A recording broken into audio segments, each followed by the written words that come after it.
Dreamscape presents Ocean State by Stewart O'Nan. Narrated by Sara Young.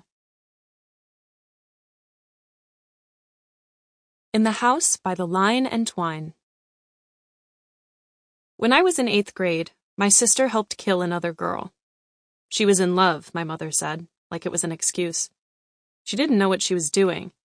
I had never been in love then, not really, so I didn't know what my mother meant, but I do now. This was in Ashaway, Rhode Island, outside Westerly, down along the shore. That fall, we lived in a house by the river, across the road from the mill where my grandmother had met my grandfather. The Line and Twine was closed, posted with rusty no trespassing signs.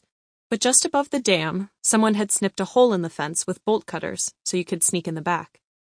We used to roller skate up and down the aisles between the dusty looms, Angel weaving, teaching me how to do crossovers and go backwards.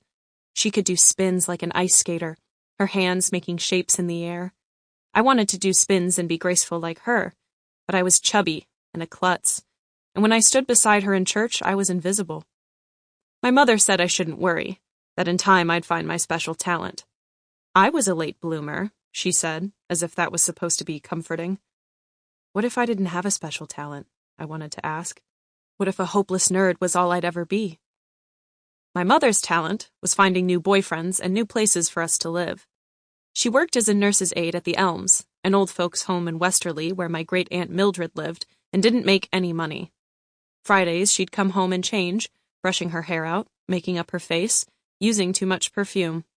She'd been a cheerleader and could dance. She dieted, or tried to. Facing the narrow mirror on her closet, she complained that nothing fit her anymore. I used to look like you, she told Angel, like a threat. And it was true. In her old pictures, they could have been twins. If she'd wanted to, she said, she could have married a doctor, but they were all assholes. Your father was sweet. We knew our father was sweet. What we didn't understand was when he'd become an asshole, or why.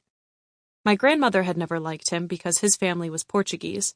He'd tricked my mother into turning Catholic and then abandoned her. Never trust a Portuguese, she'd said, like it was a joke. I had his dark hair and eyes, so what did that make me? My mother's boyfriends tried to be sweet, but they were strangers.